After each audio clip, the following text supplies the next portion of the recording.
Esse estudo vai para a série Reflexões e hoje a gente vai abordar o assunto da tristeza, o assunto de como entender tragédias que acontecem, mesmo com o povo judeu, que muitas pessoas elas se revoltam contra Hashem, Deus nos livre, se revoltam contra a Torá porque elas entendem que não tem alguém que masguiar, alguém que gerencia, alguém que gere todos esses acontecimentos. É difícil, realmente, sem a sabedoria da Torá, interpretar situações de desespero, de morte, de tristeza extrema, sem a sabedoria, sem a base.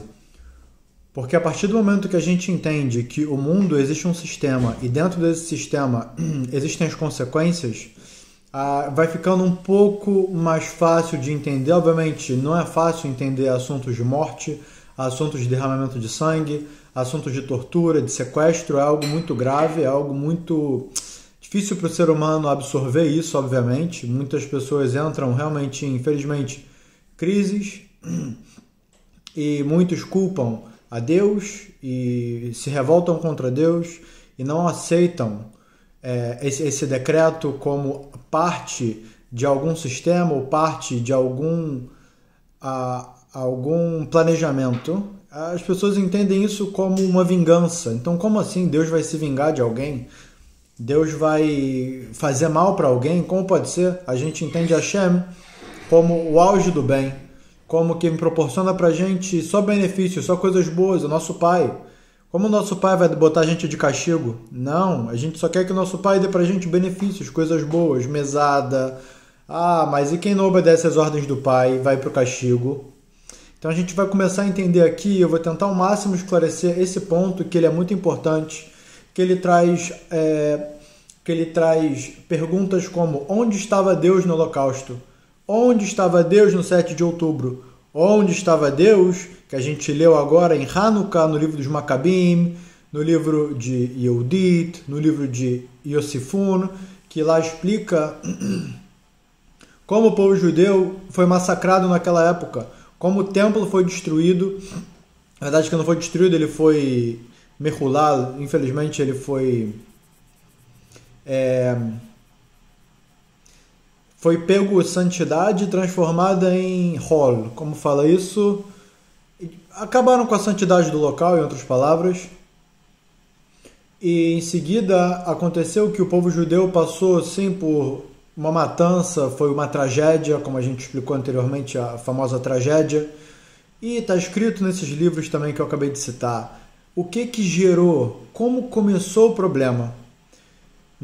Então a gente pega o início e a gente vê que, pelo menos na história de Hanukkah, de que o povo de Israel estava dentro da terra de Israel, estava cumprindo as mitzvot, só que nem todo mundo era, vamos dizer assim, ortodoxo, porque até essa nomenclatura ela não é exata, porque existe o livro de leis que Hashem deu pra gente. A gente precisa cumprir essas leis. Então, quem cumpre as leis é ortodoxo? Não, quem cumpre as leis faz o que Hashem mandou. E quem não cumpre, infelizmente, não cumpre e vai estar aberto a consequências. Assim como um soldado ou qualquer cargo do exército, que ele tem uma função, que ele recebeu uma função do seu superior, que ele precisa exercer aquela função, a partir do momento que ele não cumpre aquela função, ele vai ter consequências lá dentro. Vai ficar na prisão, vai ter penas, castigos, etc. Não é diferente. Então não vai falar que o soldado que cumpre ordens é o soldado ortodoxo.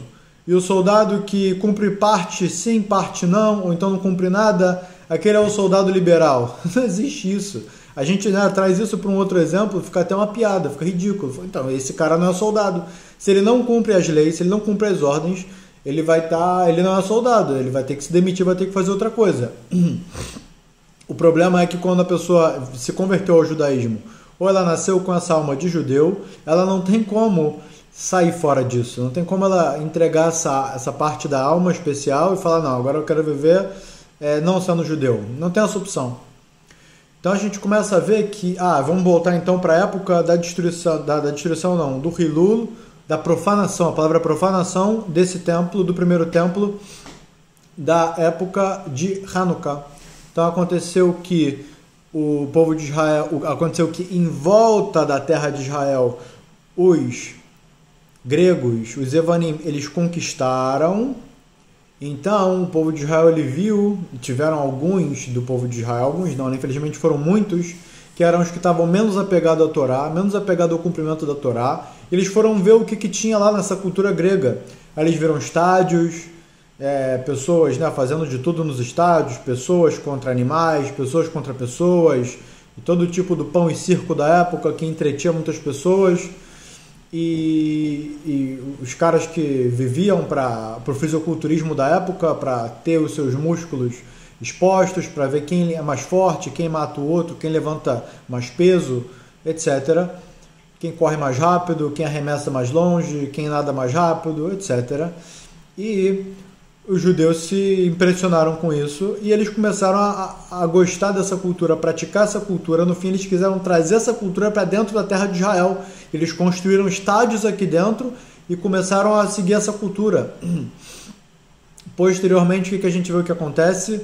Por causa disso, que eles abandonaram a Torá, eles abandonaram os mitzvot, os preceitos de Hashem. A Hashem fez com que acontecesse a terrível tragédia, o terrível asson.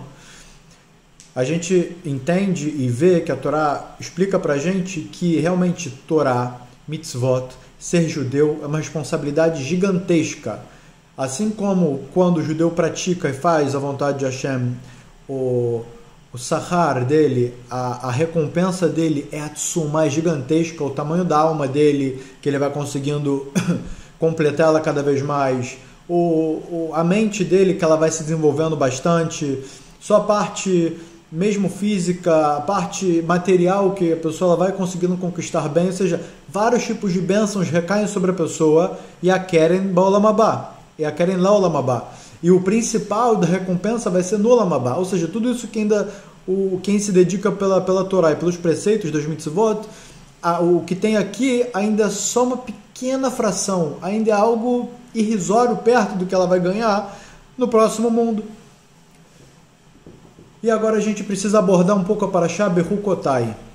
Antes, eu quero ainda detalhar um pouco mais o que aconteceu.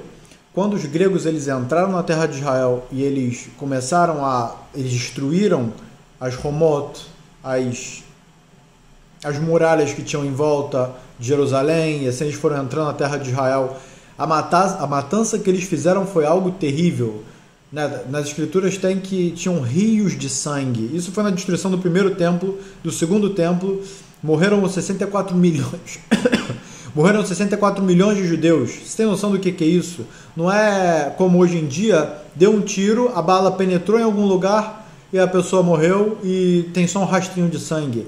Era uma espada, entendeu? Era arrancar a cabeça, o sangue todo saía. Então fizeram-se rios de sangue. Isso no primeiro templo, isso no segundo templo. Então o que aconteceu no Holocausto acaba que fica pequeno perto do que aconteceu no primeiro e no segundo templo. O que aconteceu no 7 de outubro fica pequeno perto do que aconteceu na época do Holocausto. Eles pegaram milhões como cativos, né? Não só algumas centenas, pegaram milhões como cativos, como escravos. Antigamente era muito mais, a crueldade era muito maior do que hoje em dia. Então, realmente, tem aqui muito que se pensar do porquê que Hashem permite coisas tão terríveis de acontecer. Coisas tão terríveis de acontecer.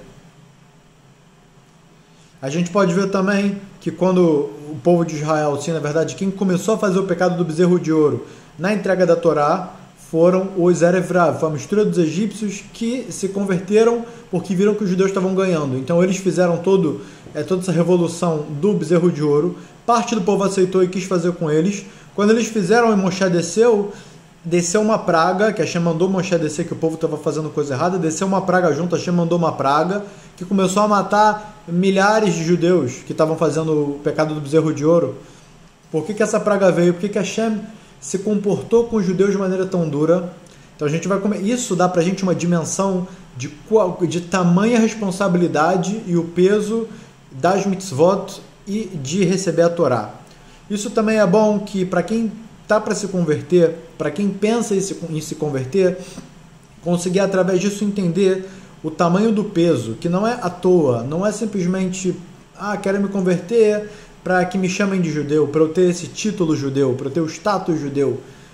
Não, é algo muito mais profundo, é algo que realmente tem que levar em consideração, tem que levar muito a sério e entender o tamanho da responsabilidade e o tamanho da punição que a pessoa pode receber virando judeu. Porque muitas vezes, fazendo as 7 leis de Noar, a pessoa consiga fazer com facilidade, ela consiga levar isso de uma maneira tranquila, ela vai poder fazer outras coisas, sim, contatos familiares, relações que ela tem hoje em dia, né, anteriormente à conversão, que para ela são assuntos tranquilos, ela pode comer o que ela quer, ela não precisa se restringir a tudo, ela não precisa estudar o detalhe de cada coisa antes de fazer cada coisa, porque o judeu faz tudo com formá, faz tudo com conhecimento e sabedoria, ele não coloca uma coisa na boca com dúvida do que é aquilo, será que aquilo dali tem alguma coisa que não é kasher, ou quando ele vai andar para um lugar, será que no caminho desse lugar tem pritsuta, né, mulheres vestidas de maneira exposta, será que naquele local tem algum lugar que tem idolatria? A própria Guimará, a gente vê uma história que os sábios eles fazem um nidon, eles fazem um questionamento do que deve ser feito. Um caminho tem um prostíbulo, no outro caminho tem uma vodazará, um Beit Vodazará, que é uma casa de idolatria no lugar. E eu preciso passar, eu preciso ir. Aonde é menos pior para poder passar? Então isso já é um assunto por si só para a gente ter dimensão de que quando a pessoa ela vira judeu, quando ela recebe essa alma, ela, a cada detalhe, tudo que ela for fazer, ela tem que fazer com sabedoria. Não existe um passo que o judeu faça sem ele ter pensado e ter planejado como que ele vai fazer aquilo. Então isso demonstra o peso de ser judeu e tem consequências. Agora a gente vai pegar um pouco da Parashá Bechukotai. E não só, né? Eu queria pegar em outras parashiot, tudo que tem a lista de bênçãos e de punições, de punição e recompensa, para a gente poder ter uma dimensão mais completa. Mas vai ficar muito longo, não vou conseguir fazer, por mais que eu queria muito, mas já vai dar, acredito eu, que dê já uma boa dimensão que a gente vai falar aqui agora. Parashá Bechukotai, capítulo 26, livro Vaikra Levítico. A gente começa pelo versículo 1 do capítulo 26. Mas se vocês não me ouvirem por meio do estudo da Torá oral, da lei, a lei que a gente tem é a Torá oral, e vocês não fizerem todos esses mandamentos, e meus decretos vocês desprezarem, e isto levar vocês a odiar os sábios da Torá, que estudam minhas leis com a alma, e se isto levar vocês a odiar os sábios da Torá que estudam minhas leis com a alma, e se isso levar vocês a impedir, acho que eu repeti um aqui, desculpa, e se isto levar vocês a impedir que outros cumpram os mandamentos, e vocês negarem que todos estes são de fato meus mandamentos, todos os preceitos de Hashem, as mitzvot, e vocês quebrarem minha aliança negando os princípios da fé. Então aqui são 7 barreiras que a pessoa precisa avançar até chegar realmente nesse nível mais baixo de todos, que a gente começa a ver que não fazer as leis vai fazer com que a pessoa não faça todos os mandamentos, vai fazer só parte, e não fazer todos os mandamentos vai fazer com que a pessoa despreze os decretos de Hashem, Deus nos livre, e se desprezar os decretos de Hashem vai fazer com que vocês odeiam os sábios da Torá e as leis que tem que cumprir, e se odiar os sábios da Torá e as leis, isso leva vocês a impedir. Isso vai fazer com que você impeça outros que cumpram, você vai acabar marchando a favor disso, né, de ir contra os preceitos e os sábios. E quando a pessoa ela marcha nessa direção de ir contra os sábios e os preceitos, né, então a pessoa vai chegar ao ponto de negar que todos esses são os mandamentos de Hashem. E se negar que esse é mandamento de Hashem, vocês quebrarão minha aliança negando os princípios da fé. Então você vê que uma coisa leva a outra. Mitzvah, goreret mitzvah, haverá, goreret haverá. Uma mitzvah, um preceito, a pessoa que cumpre a vontade de Hashem vai fazer qualquer recompensa, ela vai ter a oportunidade de fazer uma outra mitzvah. E quem, infelizmente, faz uma transgressão, que esses aqui são níveis de transgressões, que a gente acabou de ler, vai fazer com que ela tenha a oportunidade de fazer uma outra transgressão ainda pior.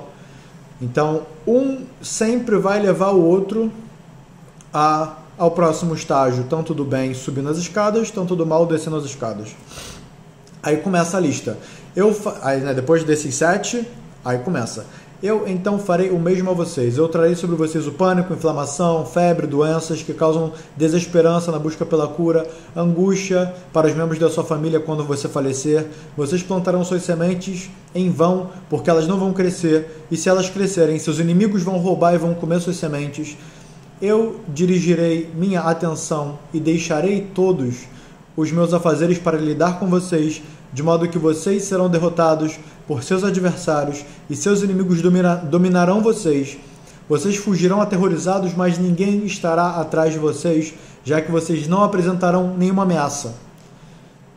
Se vocês ainda não me ouvirem enquanto estas punições estiverem sobre vocês, eu adicionarei mais 7 punições. A gente vê o número 7, de acordo com aquelas 7 barreiras que a pessoa passou, que ela fez, as 7 transgressões, que uma levou a outra, até que ela chegou no nível mais grave de todos. Ela desceu 7 degraus de nível de transgressão, e a gente vê 7 maldições. Aí a Hashem para e fala, e se vocês continuarem, se vocês não voltarem, se vocês não fizerem chuvar, então eu vou adicionar mais 7 maldições sobre vocês. Deus nos livre. Então, eu adicionarei mais 7 punições correspondentes a meus 7 pecados mencionados acima. Eu destruirei o templo sagrado, que é a glória de sua força. 2. Eu farei seus céus secos como ferro, causando aridez, ou seja, fome. Ninguém vai comer nada, os animais também não vão ter alimento, etc.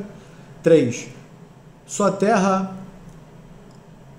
exudará umidade, tal como cobre, fazendo com que seus frutos apodreçam. Então, o céu vai ficar seco, a terra vai ficar seca, demonstrando fome, sede, os animais também morrem, desgraças.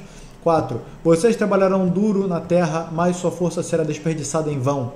A pessoa vai trabalhar e não tem resultado, não tem dinheiro, não tem fruto o trabalho, a pessoa trabalha à toa. 5. Sua terra não produzirá nem mesmo a metade dos frutos que vocês plantaram. 6. A terra não dará alimento suficiente às árvores. 7. As árvores de fato produzem... Se as árvores de fato produzirem frutos, elas não darão seu fruto para vocês, pois os frutos cairão no solo e apodrecerão.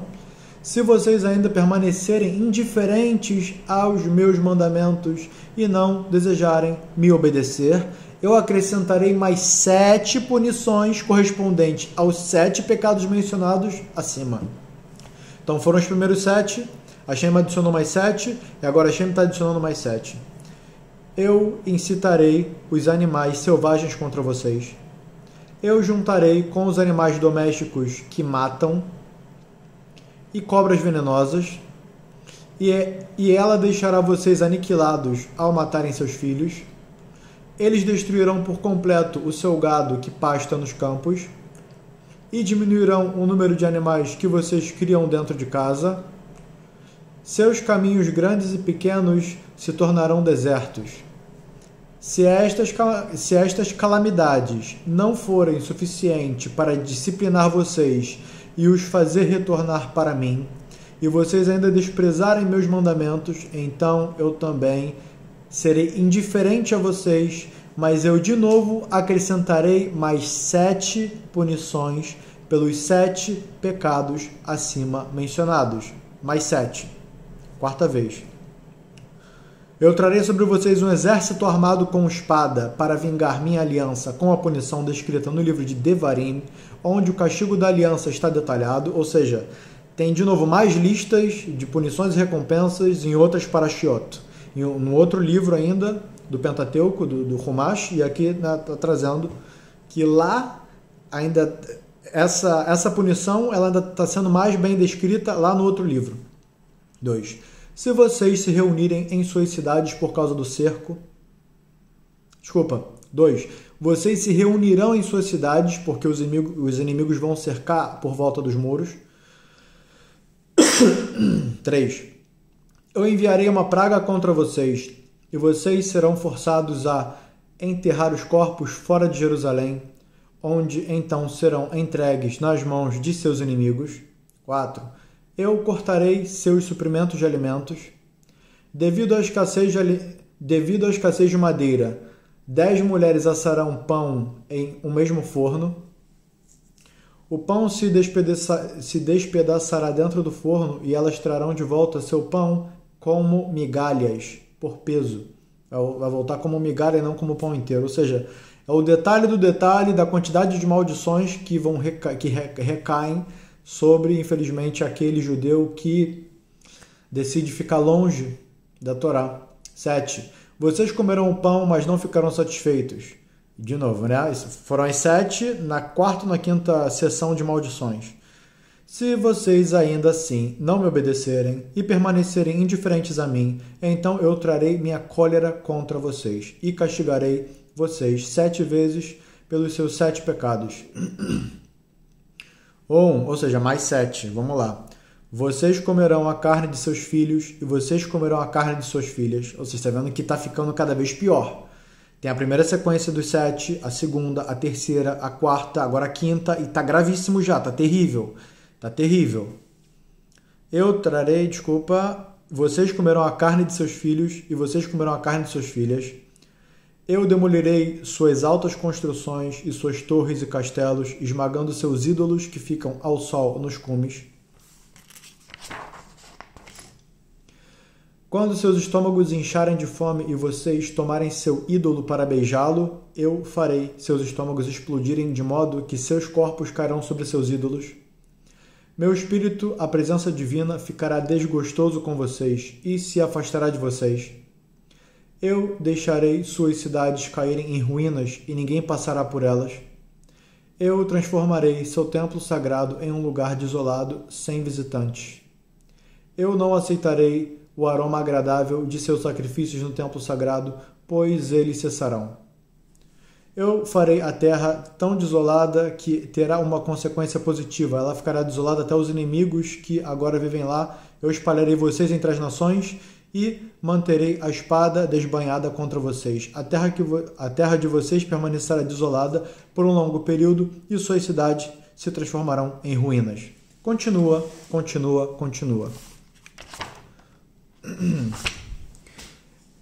Então isso responde a muitas pessoas que dizem como que o povo judeu teve que fugir da terra de Israel, decreto de Hashem. Como o povo judeu passou por situações tão difíceis de Hashem, o nosso pai, quem nos deu a Torá, quem quer o nosso bem, quem quer o nosso benefício, bateu na gente, matou muitos de nós e causou dificuldades tão grandes. Decreto divino. Por quê? Porque não seguiram o caminho de Hashem. Essa é a regra. A regra do mundo é essa. O mundo ele tem um objetivo e todos nós temos que entender isso, que o mundo vai ser regido através de fazer a vontade de Hashem ou não, independente do que... É igualzinho à gravidade. Assim como alguém falar a gravidade não existe, correr e pular pela janela, independente do que ela acredita ou não na gravidade, a consequência vai ser a mesma por quem acredita e não acredita. Certo? Então é que a gente consiga absorver essa informação, por mais difícil que ela seja, que a gente estude Torá para entender Hashem, para entender a vontade de Hashem e tentar ao máximo cumprir ela. Infelizmente eu vi de pessoas que dizem que não tem estômago. Olha, é realmente um absurdo, mas acontece. Dá para entender que quando não tem base, realmente a gente não tem como entender coisas tão complexas. Que a pessoa não tem estômago para estudar Torá pelo que aconteceu no 7 de outubro, que, como a gente falou, sequestros, estupros, e assassinatos, e torturas, e coisas terríveis, que essas palavras, de Torá, dessa explicação que a gente está falando sobre a Parashá Bechukotai, seja pela Shirkerirat HaTufim, que eles sejam que os sequestrados sejam libertos, que todos os Pitsuim, reforço lá para os Pitsuim, que todas as pessoas, todos os judeus e os difícil de traduzir, os soldados do exército de Israel que ficaram feridos pela guerra, que eles tenham cura completa, pelo mérito dessas palavras aqui, todos eles tenham sua salvação, sua libertação, sua cura, e todos que se foram, que seja para Leilu Nishmat, para elevação da alma de todos esses que se foram lutando pelo certo, pela verdade, pela proteção da terra de Israel. Então pessoas disseram que não tem estômago para estudar a Torá por toda essa catástrofe que aconteceu, que realmente a pessoa entra numa depressão, numa tristeza muito grande. O objetivo dessas dificuldades não são jogar ninguém em depressão extrema, profunda. Obviamente a gente deve ficar triste. E o que a gente deve fazer é a vontade de Hashem, que cumprindo a vontade de Hashem, a gente vai trazer boa influência para o mundo e as bênçãos vão recair sobre o mundo quando a gente cumpre a vontade de Hashem. E se infelizmente a pessoa continua não cumprindo a vontade de Hashem, o que está escrito aqui simplesmente vai só acontecer, porque é parte da natureza. Obviamente tem a parte boa, tem também uma lista gigantesca de bênçãos, caso a pessoa cumpra. Isso fica no início da Parashá Bechukotai. Então eu convido vocês a abrir o próprio Humash e ler dentro, que vocês vão ver com muito mais detalhes, tanto as bênçãos boas, quanto a continuação depois do que eu li até aqui, que vai engrandecer ainda mais todas essas palavras aqui que foram ditas até agora. E que nós tenhamos o mérito de cumprir a vontade de Hashem, por temor completo e posteriormente por amor.